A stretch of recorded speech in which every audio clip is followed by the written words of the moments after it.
"These are my mice," Cinderella said, and showed the twins a miniature palace full of mice. She opened a latch and took a mouse out of the case. She gently petted it, and it peacefully nestled in her hand. "Are they the mice that were transformed into horses and coachmen for your carriage?" Alex asked, finally finding her voice. "The original mice passed away, but these are their children and their children's children," Cinderella said. "I look after them as a thank you. They have a horrible reputation, but mice are actually very gentle creatures. You just have to give them a chance." Cinderella put the mouse back with the others and walked to the center of the room. "And these, I believe, need no explanation," she said, and brought the twins to the glass slippers. She removed the glass case entirely and took one of the glass slippers in her hand. "Those couldn't have been comfortable," Connor said. "They were surprisingly easy to move about in," Cinderella said. "Did your feet ever get sweaty?" Connor went on. "That couldn't have looked really, Alex elbowed him in the ribs. Cinderella snickered. "Oh, would you like to hold one?" Cinderella asked them.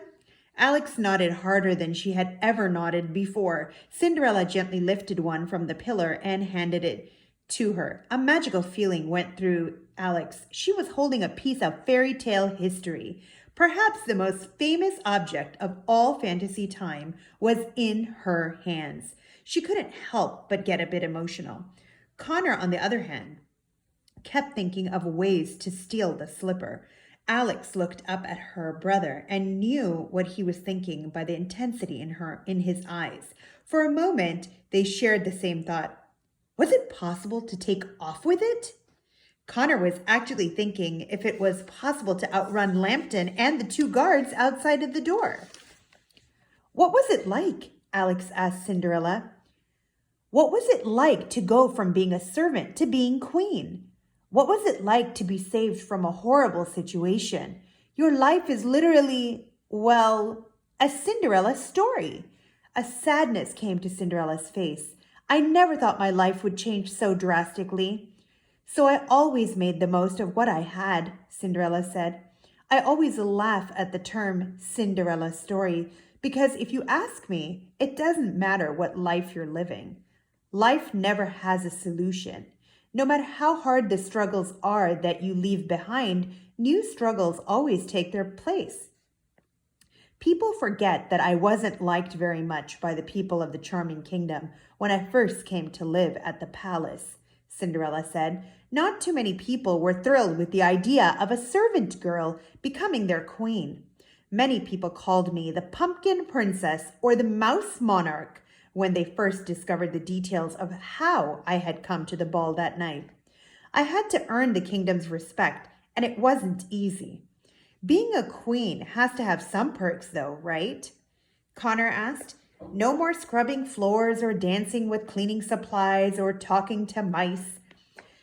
Meeting the man of my dreams and starting a family is the best thing that will ever happen to me," Cinderella said with a smile and rubbed her belly. "And that is what makes me the happiest and luckiest woman in the world. However, living a public life is a difficult thing to do, and even now, I still find it a bit overwhelming. No matter what you do, you can never please everyone. And that was the hardest lesson to learn. In fact, I'm still learning it."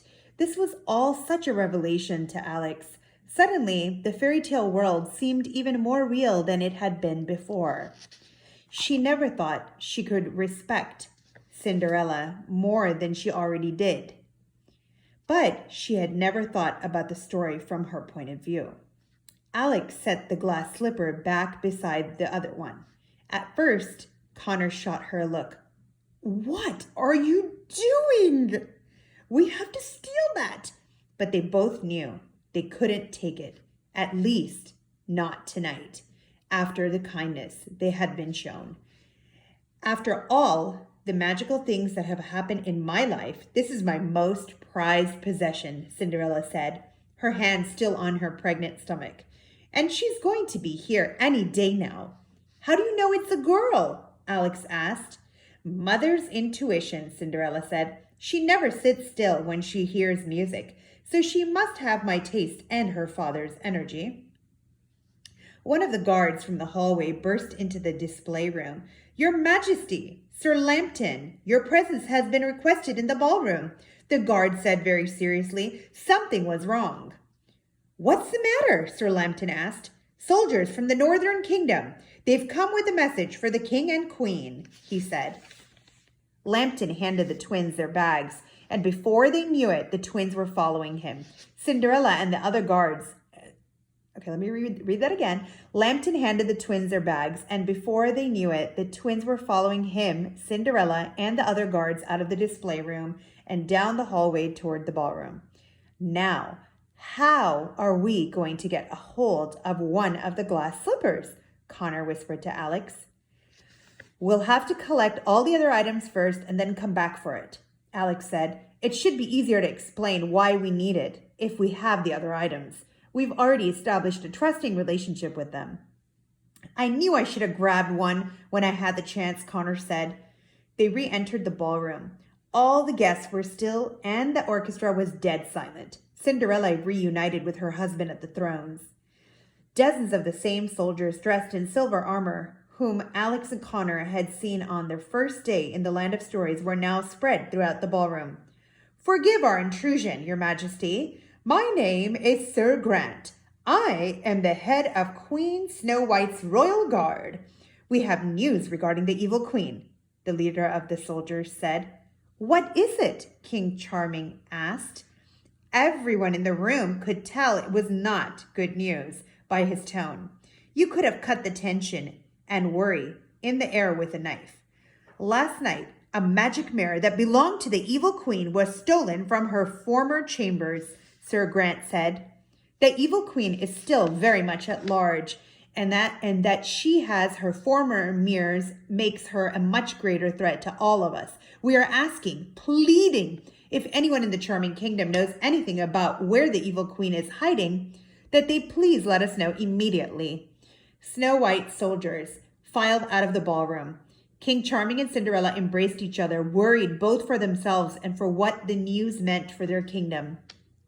It was lovely to meet you, children, but I must go now, Lambton said to them. He patted their shoulders and then headed out after the soldiers. Many of the guests began leaving as well. Alex and Connor followed them out, down the entrance steps and away from the palace. This whole evil queen situation is starting to concern me, Alex said. I know, but it's not really our problem, Connor said. We'll be long gone before anything else happens. I suppose so, Alex said. Where are we off to now? Connor asked.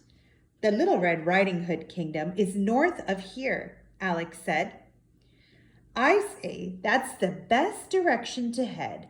I hope we have better luck getting hold of Red Riding Hood's basket. We'd better not chicken out this time, Connor said. Gosh, we were so close. He clenched a tight fist. We just couldn't have taken it. Not without permission, Alex said. It wouldn't have felt right. I'm so tired of being a good person, Connor said. Despite having failed to collect a glass slipper and the abrupt end to their evening, the twins had had a pretty fantastic night.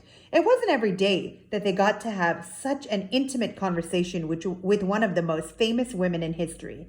Luckily, the twins found a night driver transporting a cart full of pears to a village in the northern part of the Charming Kingdom.